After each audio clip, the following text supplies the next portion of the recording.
Assalamu alaikum guys, how are you? I hope all of you are doing well. It's me back again, teacher Abdullah Hassan bin Abdullah Iriso. Tonight, week 1, night 1, lesson 1, English alphabet. Lesson 1, cashirka koowaad, English alphabet, xurufta af Ingiriisiga. There are waxaa jira 26 letters 26 xarfood and they are waxay kala yihiin xurufta markii la qorayo waxaa loo qoraa laba qaab waa ima inay yihiin xarfo waaweyn ama inay yihiin xarfo yaryar.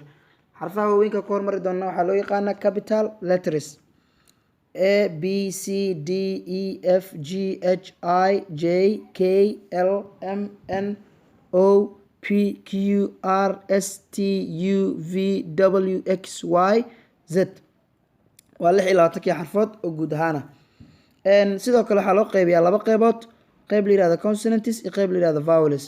qaybta la yiraahdo consonants waxay ka kooban tahay 21 xarfood oo kala ah there are waxaa jira 21 consonants 21 shibane and they are waxay kala yihiin B C D F G H J K L M N P Q R S T V W X Y Z.